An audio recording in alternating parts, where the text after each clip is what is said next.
Bonjour à tous, alors aujourd'hui, on va s'entraîner pour le post-bac avec un exercice que j'ai choisi. Donc, c'est extrait du bac 2010, c'est le sujet d'Amérique du Nord.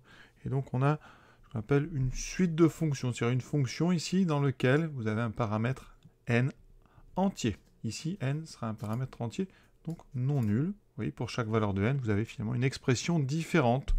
Donc, ici, on vous a représenté trois courbes. La courbe de F1, la courbe de F2, la courbe de F3, et on va étudier justement cette suite de fonctions. Alors, la partie A, oui, on va étudier pour F1, c'est-à-dire pour n égale 1. Donc, les choses intéressantes, on va parler donc d'asymptote, croissance, encadrement, ensuite un centre de symétrie, c'est plus au programme de terminale, donc on en parlera. Comment montrer qu'une courbe a un centre de symétrie. Ensuite, équation de tangente, ça c'est du grand classique, primitive et valeur moyenne. Donc tout ça, ça nous amène aux intégrales. Et une partie B, on va étudier les propriétés, certaines propriétés de la fonction fn. Voilà. Donc encore ici, appartenance d'un point à une courbe, intersection, équation de tangente, il y a plein de choses intéressantes, et une intégrale. Voilà, donc un beau sujet pour se préparer. Partie A, donc étude de la fonction f1, donc on vérifie, quand je remplace n par 1, vous voyez, ça fait bien EX, et dessous EX, donc c'est bon, c'est 4 EX sur EX plus 7. Voilà, première question, on va transformer l'expression de f. Alors ça, c'est très classique, vraiment. Tout ça, ça vient du fait que, quel que soit x appartenant à R, exponentielle moins x, eh bien c'est 1 sur exponentielle x. Donc dès que vous avez de l'exponentielle, vous pouvez le remplacer par, dans l'autre sens, exponentielle x, vous le remplacez par 1 sur exponentielle moins x. D'accord ? Ça amène plein de transformations possibles. Vous voyez, quand on part de 4 exponentielle x sur exponentielle x plus 7, eh bien ce qu'on peut faire, c'est par exemple factoriser en haut par exponentielle. Donc bon, c'est simple, il y a juste 4. En bas, je factorise aussi par exponentielle. Qu'est-ce que ça va donner? Par exemple, ça fera 1 plus 7 sur e de x. Voilà. Les exponentielles, c'est non nul, ça peut se simplifier. Donc il me reste 4. 1 plus 7 sur exponentielle, j'utilise même ma formule. 1 sur exponentielle, c'est exponentielle moins x. Donc ici, ça fait 7 exponentielle moins x. Vous voyez, c'est assez simple. Alors là, j'ai procédé par factorisation. Autrement, vous remplacez exponentielle partout par 1 sur exponentielle moins x. Et vous regardez ce que ça donne. C'est une autre façon de faire. Voilà. Ça vous oblige à mettre ici donc tout sur donc, exponentielle moins x. Dessous, on met au même dénominateur. Donc 1 plus 7 exponentielle moins x sur exponentielle moins x. On simplifie notre quotient de deux fractions. Il me reste 4 sur 1 plus 7 exponentielle moins x. Vous voyez, quelle que soit l'approche, vous arriverez sur la même expression. Et ça, bien sûr, quel que soit x appartenant à R. Deuxième question. Petit a démontré que la courbe C1, donc toujours là, ça c'est la courbe de F1, admet deux asymptotes dont on précisera des équations. Alors on met des équations, c'est-à-dire vous avez le choix, soit cartésienne, soit ici, si vous avez envie, sous la forme la plus simple, réduite. Ici, donc regardez la courbe. Alors déjà intuitivement, on voit que vous avez ici un sentiment d'avoir une asymptote horizontale, c'est l'axe des abscisses, et ici pareil, ça a l'air d'être y égale 4 et y égale 0. Évidemment, ça se démontre. Donc c'est une histoire de limite en plus l'infini et en moins l'infini, puisque le domaine, il n'y a pas de valeur interdite, donc les seules asymptotes possibles, ça sera en moins l'infini et en plus l'infini. Vous ne pouvez pas avoir ici d'asymptote verticale. Il n'y a pas de valeur interdite. Donc ici, qu'est-ce qu'on fait? On regarde la limite, on va commencer par quoi? Plus l'infini. Alors en plus l'infini, on va regarder, alors le plus simple, en plus l'infini, ça va être la deuxième expression. La limite donc de moins x en plus l'infini, c'est moins l'infini. Ça, vous le mettez dans un exponentiel. Donc ça veut dire que la limite d'exponentielle moins x quand x tend vers plus l'infini, c'est la même que la limite de l'exponentielle quand ce qu'on met tend vers moins l'infini dedans. Donc ici, ça fera 0. Ça veut dire qu'ici, simplement, la limite de 1 plus 7e moins x, c'est donc 1, en plus l'infini, et donc par inversion, parce qu'on va faire 4 sur ça, ça fera 4 sur 1, la limite de f, en plus l'infini, c'est donc 4. Limite finie en plus l'infini, asymptote verticale, je dis des bêtises, asymptote horizontale, d'équation, donc on va l'appeler delta, et son équation c'est y égale 4. Maintenant, on fait la même chose en moins l'infini. on va regarder par contre la première expression, c'est plus pratique parce que la limite, quand x tend vers moins l'infini d'exponentielle x, c'est 0. Donc vous voyez, notre première expression, en haut, ça tend, donc si vous multipliez par 4, ça tend vers 0. Si vous regardez le dénominateur, c'est exponentielle x plus 7, ça tendra vers 0 plus 7, donc vers 0. Et ici, par quotient, la limite de f en moins l'infini, c'est 0 sur 7, donc ça fera 0. Et donc asymptote horizontale, une deuxième, c'est l'axe des abscisses, et donc son équation, c'est y égale 0. Vous voyez, donc bien deux asymptotes, c'est cela confirme d'ailleurs les courbes qu'on nous a fournies. Question 1b, démontrer que la fonction f1 est strictement croissante sur R. Alors là, naturellement, on va penser à la dérivation, donc je dérive la première expression, par exemple, c'est un quotient, donc alors, on va commencer à dériver un peu plus vite, là on se prépare vraiment pour le post-bac, donc f1, évidemment, c'est dérivable, c'est un quotient de deux fonctions dérivables, avec un dénominateur non nul, donc vous aurez en haut, donc u, alors vous aurez u'v moins uv' sur v carré, donc déjà vous pouvez mettre v carré, vous voyez. Ensuite, en haut, on aura u', donc la dérivée de 4 exponentielle x, c'est 4 exponentielle x. Il faut commencer à bien savoir dériver maintenant les exponentielles. Moins la dérivée, donc on reprend u, et on dérive v. Quand on dérive exponentielle x plus 7, il reste exponentielle x. Donc voilà. Donc en haut, qu'est-ce qu'on a? 4 exponentielle x au carré, ça fait 4 exponentielle 2x, plus 28 exponentielle x, moins 4 exponentielle 2x. Hein. Je rappelle, ex fois ex, ça fait e2x. Ça fait aussi e de x au carré, hein. Mais c'est pareil. En haut, les exponentielles disparaissent. Il me reste 28 exponentielle x sur exponentielle x plus 7 au carré, vous voyez bien. On sait que quel que soit x, exponentielle x, c'est strictement positif. Donc vous voyez, évidemment, pour tout x, f' 1 est strictement positif. Donc f1 est strictement croissante sur R. Donc ça confirme bien la courbe qu'on nous avait donnée. Alors il y a une autre façon de faire avec la deuxième expression, parce que dans la deuxième expression, on a ici une forme de f assez spéciale. Il n'y a que un seul x. C'est-à-dire la variable n'apparaît qu'une fois, un peu comme dans une forme canonique. Et donc on va pouvoir étudier les variations directement, parce que la fonction kx associe moins x, elle est strictement décroissante. Hein. Vous la composez avec l'exponentielle qui est strictement croissante. Donc composer décroissant, croissant, ça veut dire que cette fonction-là, elle est strictement donc décroissante, hein, toujours. Ensuite, on multiplie par 7, on ajoute 1, ça ne va pas changer, parce que c'est comme si vous composiez par 1 plus 7x qui est strictement croissante. Voilà, donc là on est encore sur strictement décroissante. On inverse, là il n'y a pas de problème d'inversion sur le signe, donc la fonction kx donne ceci. Hein. Comme la fonction inverse, eh bien l'inverse, ça deviendra strictement croissant, vous voyez. On multiplie par 4, donc pas de souci. Vous voyez, on peut comme ça, mais ça ne marche que quand x n'apparaît qu'une fois, et quand il n'y a pas de problème de composition, vous voyez. Question, c'est démontrer que pour tout réel x, f1 de x est strictement entre 0 et 4. Vous voyez, on est entre les deux asymptotes, en fait. Donc, on va regarder déjà la première formule. f1 de x, c'est 4 exponentielle x sur exponentielle x plus 7. Alors, est-ce que c'est strictement positif? Ben oui. Hein, on sait que pour tout x, exponentielle x est strictement positif. Donc, 4 de x est strictement positif. Exponentielle de x plus 7 aussi. Donc, par quotient, f1 de x est strictement positif. Vous avez montré la première partie de notre encadrement. Deuxième partie, on va utiliser la deuxième formule. f1 de x, c'est aussi 4 sur 1 plus 7 exponentielle moins x. Alors, on sait quoi? On sait que pour tout x, exponentielle moins x, c'est positif. Donc 1 plus 7 exponentielle moins x, c'est plus grand que 1. D'accord? Vous rajoutez à 1 un nombre strictement positif, 7 fois exponentielle moins x. Donc, en inversant, eh bien ça devient donc ici strictement plus petit que 1. Donc entre 0 et 1, on multiplie par 4. Vous voyez, il suffit de multiplier par 4. Et donc f1 est bien plus petit strictement que 4. Donc pour tout x, f1 de x est entre 0 et 4.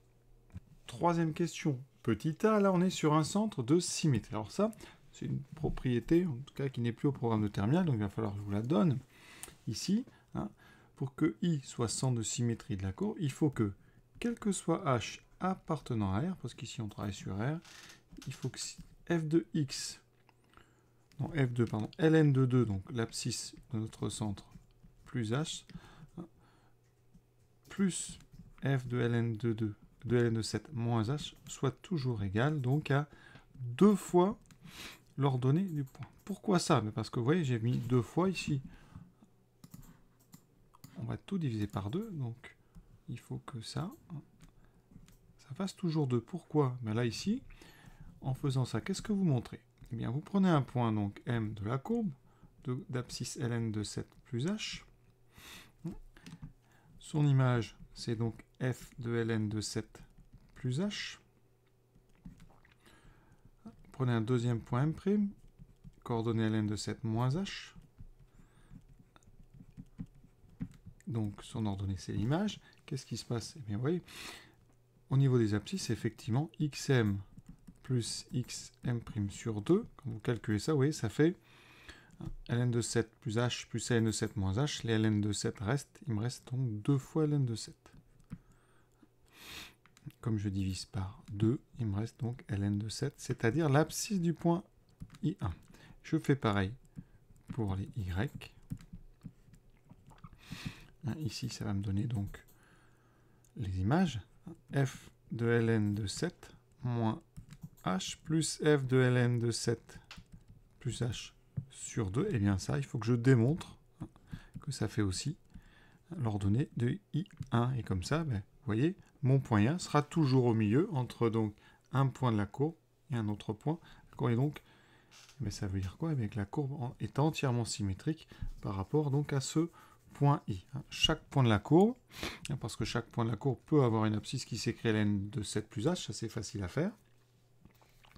Et donc ici, vous montrez que chaque point de la courbe a son symétrique par rapport à rien qui est sur la courbe. Et donc la courbe est symétrique par rapport à rien. Donc vous voyez, qu'est-ce qu'il va falloir démontrer? Eh bien que c'est cette somme, fait donc cette somme divisée par 2 vaut y i2. Et donc en général, ben, on ne met pas le sur 2.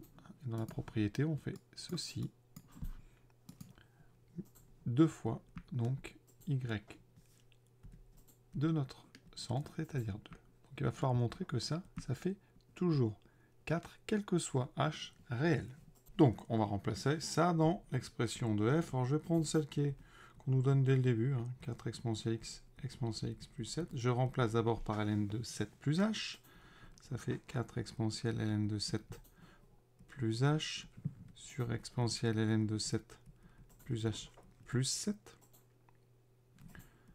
Ici, vous avez un exponentiel avec une somme, donc ça fait 4 fois e de ln de 7 fois exponentielle h sur e ln de 7 fois exponentielle h plus 7.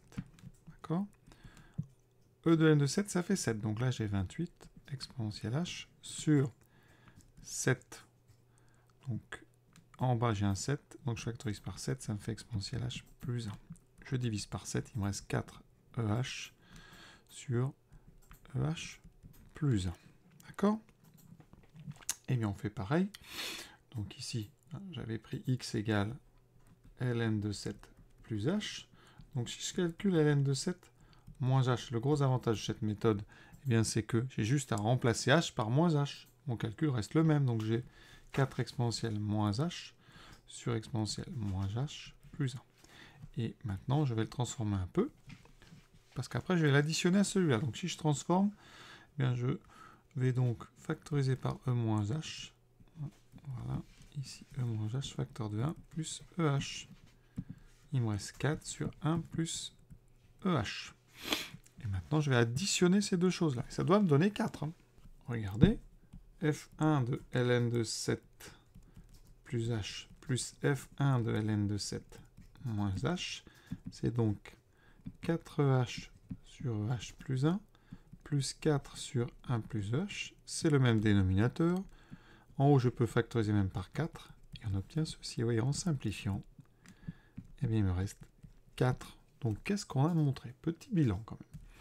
On a donc montré que f de xi1 plus h, plus f de I1 moins H était toujours égal à 2 fois yi1. Donc, eh bien, comme ça, c'est vrai pour tout H appartenant à R. La courbe, donc, qu'on a appelée C1, est symétrique par rapport au point I1 de coordonnées. Donc, ici, ln de 7 et donc 2. Parce que ce 4 ici, en fait, c'est le double de l'ordonnée qui nous intéresse. Alors, c'est pas si évident que ça, hein, vraiment. Chez les choses qu'il faut avoir fait avant, vous ne pourrez pas l'inventer du premier coup. Donc, pensez bien à prendre, pour simplifier les calculs, donc un point qui est situé à plus h de centre et un autre situé à moins h. Comme ça, ils sont bien symétriques par rapport à notre ln de 7. Donc, je répète avec un petit schéma. Vous avez ici votre centre de symétrie. Donc, je vais mettre de coordonnées, par exemple, AB.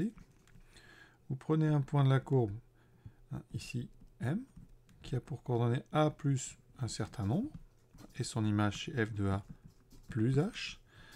Et vous voulez montrer que la courbe est symétrique. Donc, si vous prenez le symétrique de ce point, vous devez être aussi sur la courbe. Donc, le symétrique de ce point, il a forcément pour coordonnées A moins H. On a une symétrie. Donc, si je vais plus H à droite, j'irai donc ici moins H à gauche. Donc, j'ai bien H entre les deux, vous voyez. Ici, H est négatif, c'est dans l'autre sens.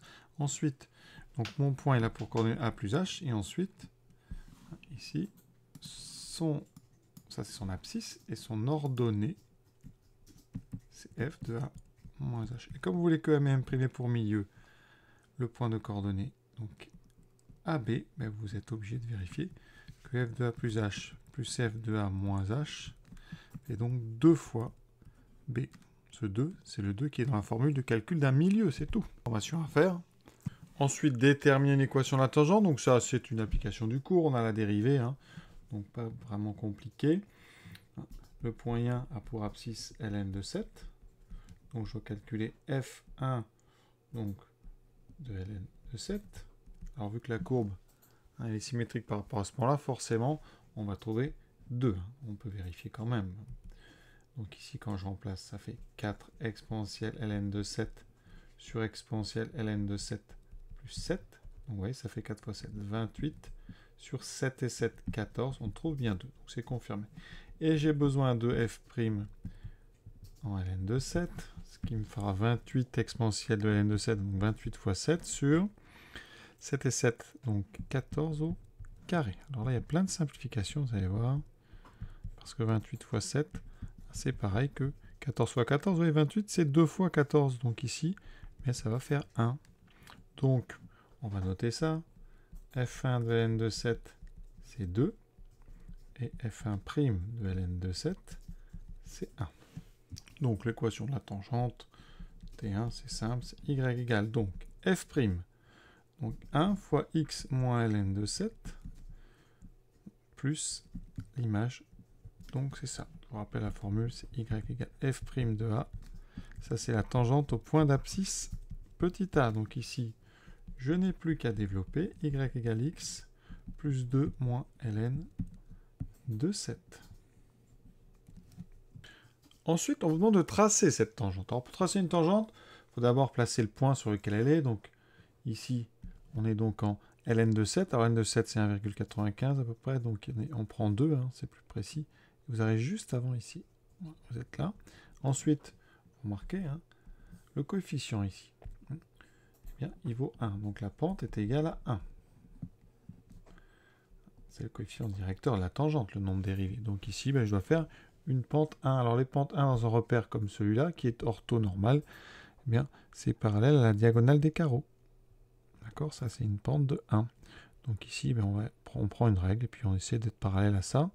De toute façon, c'est une tangente, donc elle doit ressembler vraiment à la courbe quand on est très près du point. Donc, on va voir, je vais essayer de faire correctement. On a ceci. Et ici, de toute façon, par symétrie, si on arrive au-dessus, on part en dessous. Donc il faut faire un petit peu mieux que moi, mais ça doit aller. Quatrième question, on passe maintenant à des primitives. Primitives de f1 sur R. Alors, f1, on va partir sur sa première expression, 4 exponentielle x sur exponentielle x plus 7. On est sur R. Il faut remarquer que c'est 4 fois exponentielle x sur exponentielle x plus 7. Pourquoi je dis ça? Parce que ici, on a un quotient, et les seules dérivées qui donnent des quotients, il n'y en a pas beaucoup. Il y en a une très connue, c'est ln de u.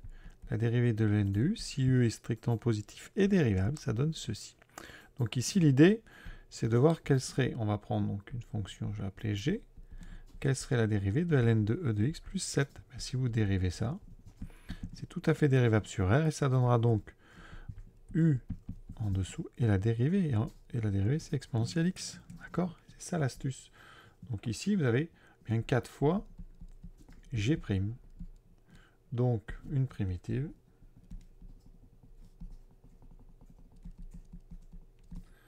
grand F sur R et la fonction qui s'associe, donc 4 fois ln de e de x plus 7. Donc cette astuce, c'est celle-là, du ln de u.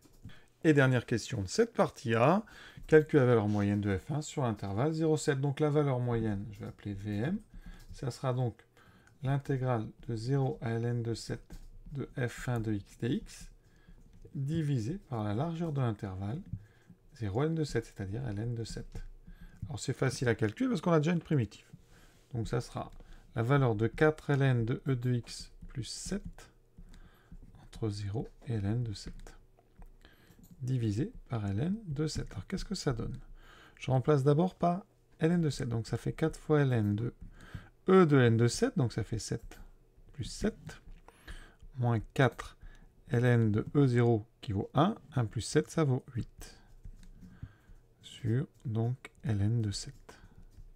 Bilan, ça donne donc 4 ln de 14, moins 4 ln de 8, sur ln de 7. Alors, on peut transformer un tout petit peu en factorisant en haut, parce qu'on a ln de 14 moins ln de 8, c'est le logarithme, c'est une différence de logarithme, donc ça fait ln de 14 sur 8. Et ln de 14 sur 8, ça fait ln donc de, on divise par 2, 7 quarts. Et divisé par ln de 7. Et on a terminé cette partie A. Dans cette partie B, donc, on va étudier des propriétés de Fn, avec n ici quelconque. Donc démontrons que pour tout n non nul, donc on prend n différent de 0, il faut montrer que le point A de coordonnées 0, 1,5 appartient à Cn. Alors, pour montrer qu'un point appartient à une courbe, il faut juste vérifier eh bien, que son ordonnée, c'est bien l'image de son abscisse. C'est-à-dire qu'ici, il faut vérifier,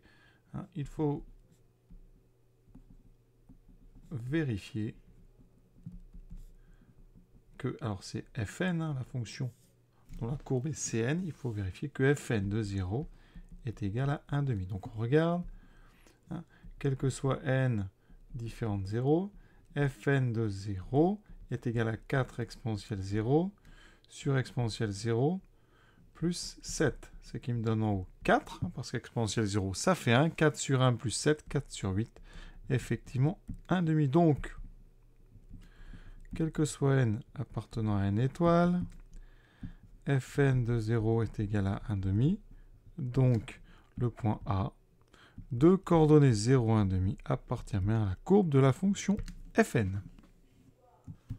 Deuxième question, démontrer que pour tout n non nul, la courbe et la droite d'équation y égale 2 ont un unique point d'intersection. Donc ici, on doit résoudre, enfin on doit montrer, que le système composé des deux équations de nos deux courbes, donc ce système y égale 4enx sur exponentielle nx plus 7 et y égale 2, il faut montrer que ce système admet une unique solution. Alors, cette unique solution, c'est un couple, unique solution, donc ici, on va l'appeler par exemple x0, y0, et bien ce couple, ça sera les coordonnées de notre point d'intersection, d'accord, x0, ça sera l'abscisse, y0, l'ordonnée. Donc comment on résout ça?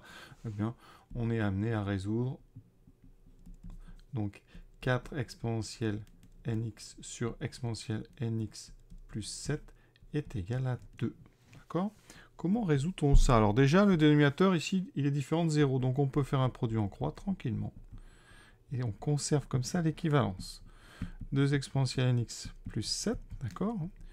Vraiment, j'insiste ici ces différentes zéros. Ensuite, on développe. Qu'est-ce qui va nous rester? Alors, on va vite. Là, on commence à se préparer à la prépa et post-bac. Ça fait, il reste 2 exponentielle nx égale 14. Donc, exponentielle nx égale 7. On passe au logarithme. Aucun souci. Nx égale ln de 7. Donc, on a trouvé x égale ln de 7 divisé par n. Et donc, y égale 2. Donc, effectivement, unique couple solution, x0 égale ln de 7 sur n. Alors, on peut même l'appeler xn, ce sera plus rusé.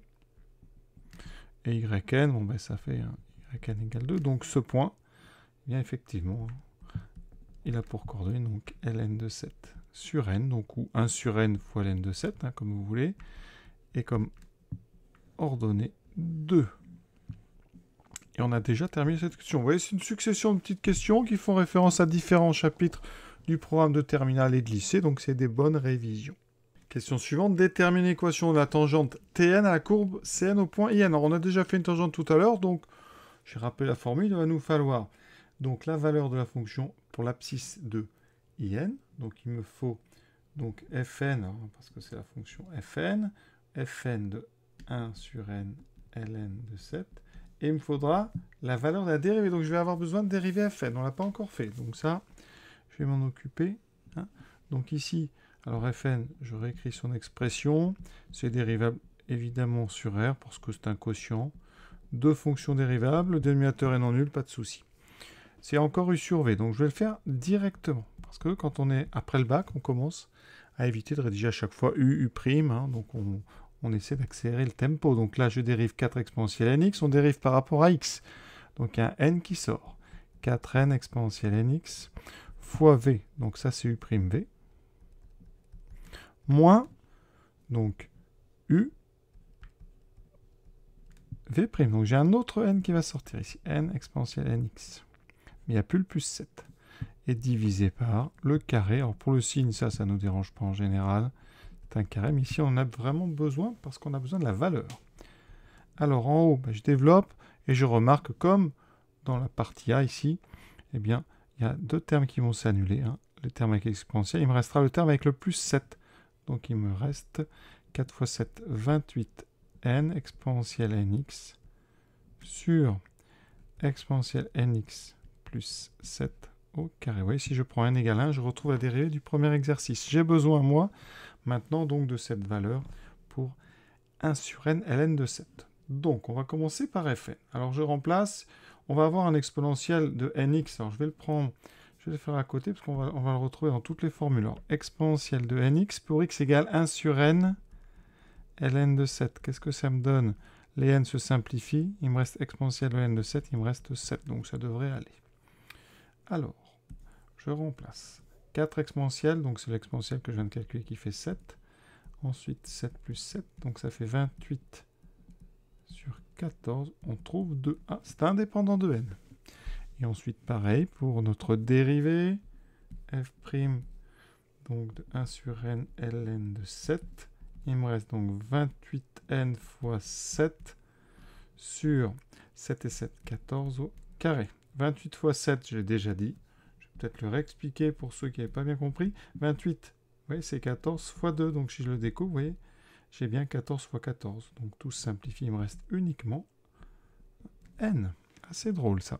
J'ai plus qu'à écrire. On n'a plus qu'à écrire l'équation de la tangente. Alors je rappelle, hein, je préfère le rappeler à chaque fois. Donc voici l'équation de la tangente au point d'abscisse A. Donc ici, donc nous, Tn.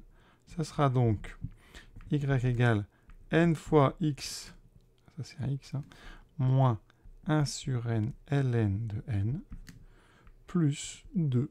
Voilà, on peut développer si on veut, mais ça va pas apporter grand-chose. Alors les n vont disparaître. Ah si, ça peut être intéressant. Donc nx, ici, il me restera donc plus 2 moins ln de 7. Alors ça, c'est juste, enfin c'est juste, pardon. C'est cohérent avec ce qu'on avait trouvé tout à l'heure, parce que T1, on avait trouvé justement y égale x plus 2 moins ln de 7. Donc, vous voyez, on avait vraiment bien travaillé. Tracé maintenant donc sur le graphique T2 et T3. Alors la seule chose qui nous intéresse, hein, c'est la pente, parce qu'on sait qu'elle passe par le point d'ordonnée 2. Donc ça va être facile à trouver. il suffit, hein, comme tout à l'heure, on se place sur 2 ici, sur C2, donc ici on doit trouver I2, et sur C3 on doit trouver ici, vous voyez, I3. Effectivement, ln de 7 sur 2, ça fait à peu près 1, ça fait 0,97 je crois. Et l'autre, ça fera ln de 7 sur 3, donc un peu moins. Ensuite, pour les pentes, alors ça c'est intéressant toujours, je vous ai dit tout à l'heure, hein, les pentes. Hein, vous êtes sur un repère ici orthonormé, donc quand j'avance de 1, je monte de 1, ça, vous voyez, la direction des carreaux, c'est une pente de 1.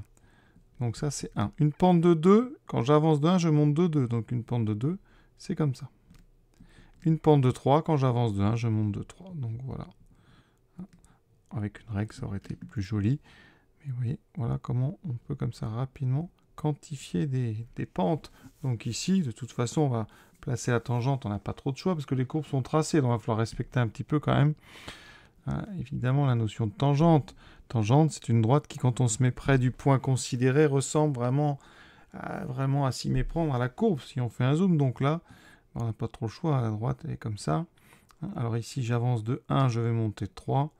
Je vais essayer de respecter ça, mais c'est plus par rapport à la courbe, vous voyez, si on se place, voilà. Ici, ça donne quelque chose, voilà, comme ça, vous voyez. Et normalement, si j'avais bien fait mon travail, quand j'avance de 1, normalement, je dois monter de 1, 2, 3. Donc vous voyez, c'est pas exactement ça, ça devrait monter un petit peu plus, mais bon. Là, vraiment, on fait ce qu'on peut. Je vous montrerai peut-être juste sur GeoGebra après. Ensuite, pour la deuxième, eh bien, on est là. Enfin, pour C2, donc n égale 2. J'avance, voilà, c'est pratique, j'avance de 1, je monte de 2. Donc, je vais essayer de passer par là. Oui. Donc, après, avec une règle, vous reliez ces deux points. Et normalement, ça fait comme ça. Elles ne sont pas parallèles, hein. Ici, la rose, normalement, est plus pentue que la bleue. Voilà. Voici donc sur GeoGebra. Alors, j'ai créé un curseur comme ça. Eh bien, je peux faire varier. Vous verrez, hein, c'est assez formidable. Alors, j'ai mis un curseur ici avec des 1,1. Donc, il faut que je change. Je dois mettre un curseur qui fonctionne par des entiers. Donc, incrément ici, on ne voit pas bien. Incrément, je l'ai de 1 en 1. Voilà. Comme ça, quand je bouge mon curseur, vous voyez, ça avance de 1 en 1 et les courbes successives se dessinent. Si vous voulez voir les différentes courbes, hein, vous cliquez dessus et vous mettez afficher la trace. Regardez bien ce qui va se passer. Voilà, toutes les courbes, vous voyez, s'affichent successivement.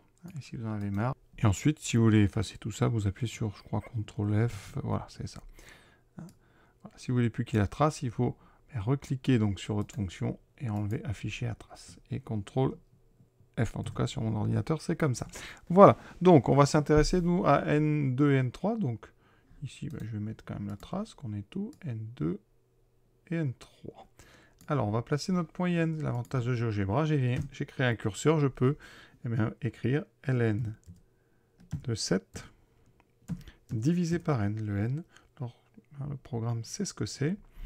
Et ensuite je mets virgule 2, voilà, et ça c'est mon point IN, vous voyez, il est là, et quand je bouge mon curseur, donc ici, le point, il bouge sur la courbe, vous avez bien compris, donc ça c'est les positions successives du point IN, donc à chaque fois, qu'est-ce que je vais faire, regardez, je vais aller sur le point A, hein, ici je vais mettre tangente,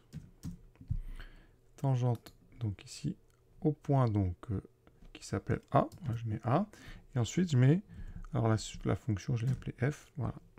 Et vous avez votre tangente, vous allez voir, qui se dessine.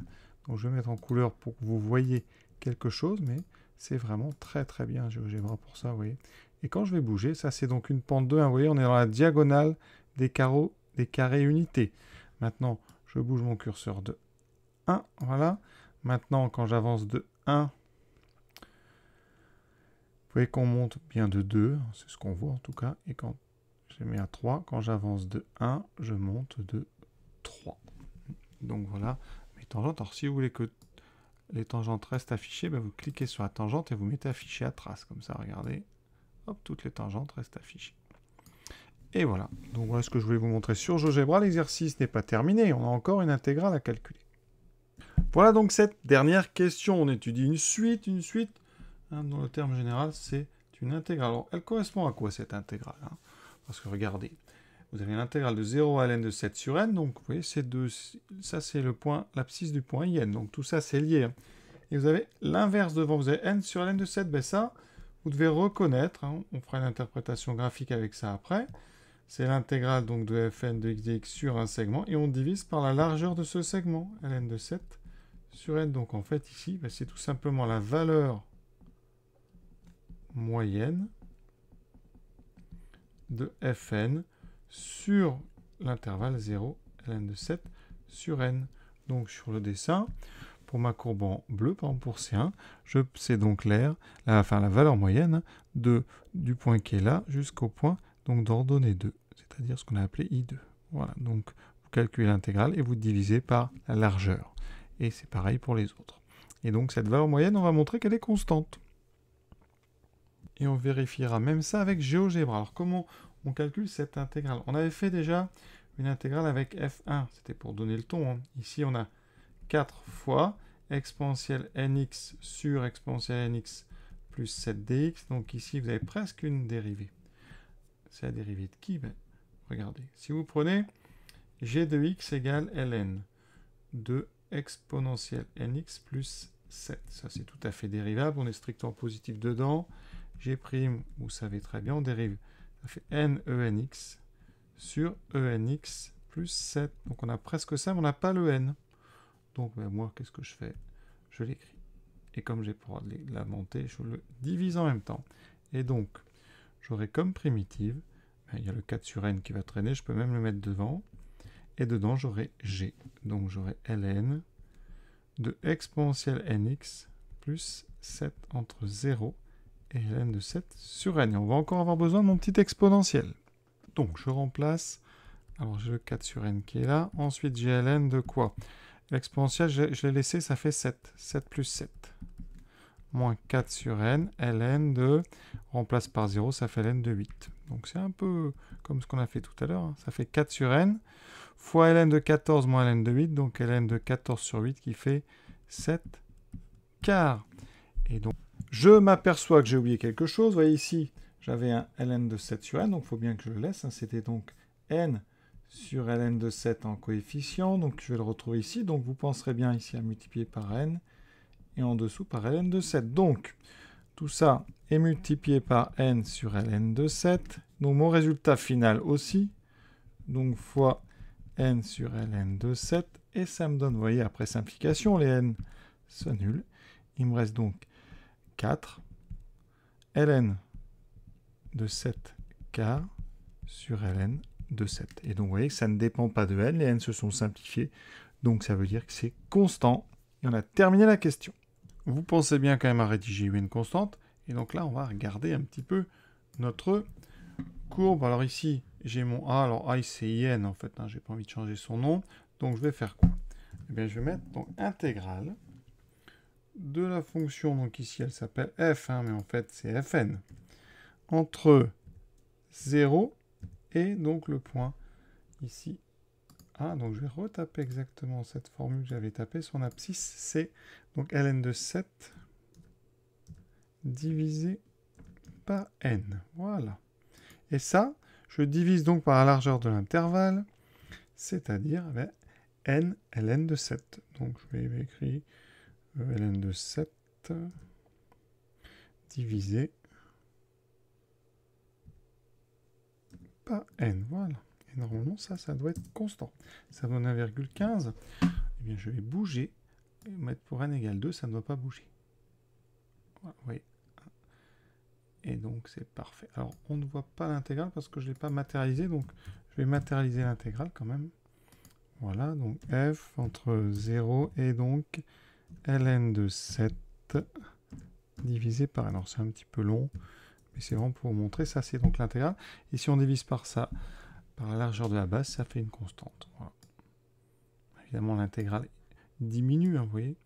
Mais comme la base diminue, mais le rapport entre les deux fait qu'on a une valeur moyenne constante. Et donc, ce sujet, hein, alors moi, je l'aime bien. Il n'est pas très, très difficile, mais il y a pas mal de choses, hein. C'est ça qui est intéressant, on révise un petit peu dans tous les coins. Voilà, donc je vous souhaite une bonne fin de journée à tous, à très bientôt.